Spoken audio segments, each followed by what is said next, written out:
একটু কল্পনা করুন, আপনি মারা গেছেন, খবরের অন্ধকারে একা পড়ে আছেন। হঠাৎ আপনাকে ডাকা হলো, হে বান্দা দাঁড়াও, হিসাব শুরু হবে।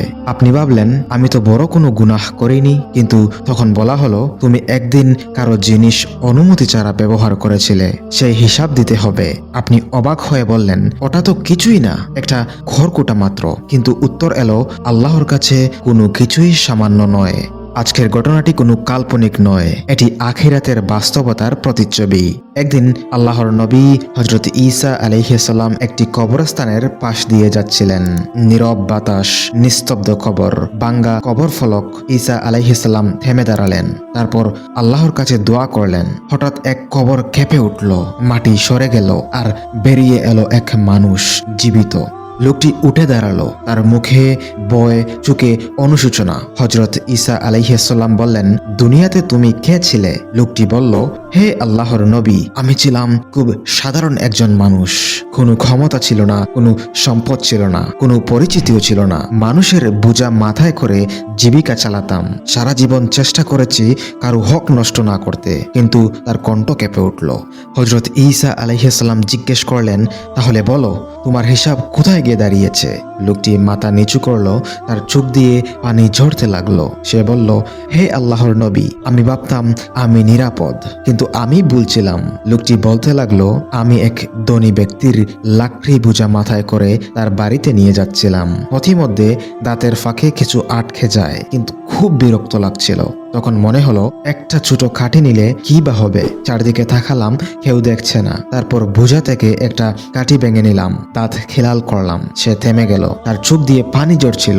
সে আবার বলল, মৃত্যুর পর আমাকে আল্লাহর সামনে দাঁড় করানো হলো। আল্লাহ বললেন, হে আমার বান্দা, তুমি কি মনে করেছিলে আমি তোমাকে প্রশ্ন করব না? তুমি কি জানো না আমি প্রতিটি কাজ লিখে রাখি? আমি কাঁপতে লাগলাম। আল্লাহ বললেন, অমুক ব্যক্তি তার টাকা দিয়ে লাকড়ি কিনেছিল আর তোমাকে মজুরি দিয়েছিল শুধু বোঝা বহন করার জন্য। তাহলে তুমি কেন তার অনুমতি ছাড়া একটি কাঠি নিলে? লোকটি হাওমাও করে কাঁদতে লাগলো। হে আল্লাহর নবী, আজ আমি 40 বছর ধরে শুধু একটি মাত্র কাঠির হিসাব দিচ্ছি, আজও মুক্তি পাইনি। এখন আসুন আমরা নিজেদের জিজ্ঞেস করি, আমরা কি সত্যি নির্দোষ? আমরা বলি এটা তো কিছুই না, একটু ব্যবহার করলে কি হবে, সে তো অনেক বড় লোক। কিন্তু প্রশ্ন হলো, অন্যের জিনিস কি তার অনুমতি ছাড়া ব্যবহার করা জায়েজ? উত্তর হলো না। হাক্কুল ইবাদ কত ভয়ঙ্কর। রাসূল সাল্লাল্লাহু আলাইহি সাল্লাম বলেছেন, তোমরা কি জানো মুফলিসকে? সাহাবারা বললেন, যারা টাকা পয়সা নেই।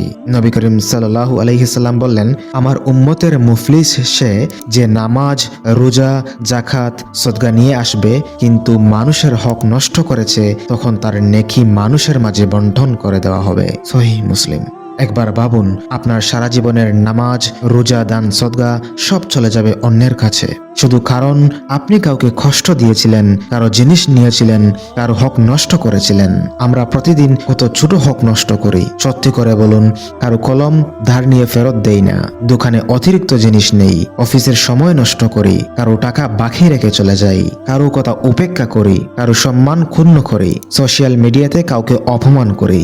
আমরা ভাবি এগুলো তো ছোট ব্যাপার, কিন্তু আখিরাতে এগুলোই হতে পারে সবচেয়ে বড় হিসাব। কেন আল্লাহ এত কঠোর? কারণ আল্লাহ সুবিচারক। তিনি বলেন, আজ কোনো আত্মার উপর সামান্যতম জুলুম করা হবে না। সূরা আল আম্বিয়া আয়াত ৪৭তম। অর্থাৎ একটি খড়কুটোর সমান জুলুমও আল্লাহ উপেক্ষা করবেন না। সবচেয়ে ভয়ঙ্কর বিষয় হলো, আল্লাহ নিজের হক ক্ষমা করতে পারেন, কিন্তু মানুষের হক মানুষের ক্ষমা ছাড়া ক্ষমা করেন না। তাই কিয়ামতের দিন মানুষ মানুষকে বলবে, আমার হক ফিরিয়ে দাও, কিন্তু তখন টাকা থাকবে না, থাকবে শুধু নেকি আর গুনাহ।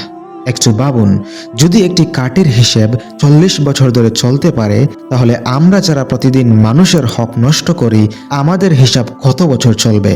আর যদি সুযোগ থাকে, কারো কাছে ক্ষমা চান, কারো টাকা ফেরত দিয়ে দিন, কারো জিনিস ফিরিয়ে দিন, কারো হৃদয় ভাঙলে দুঃখ প্রকাশ করুন, কারণ কাল হয়তো আর সুযোগ থাকবে না। মনে রাখবেন, একটি খড়কুটো আখিরাতের ভাগ্য বদলে দিতে পারে। আল্লাহ আমাদের সবাইকে অন্যের হক রক্ষা করার তৌফিক দান করুন। আমিন।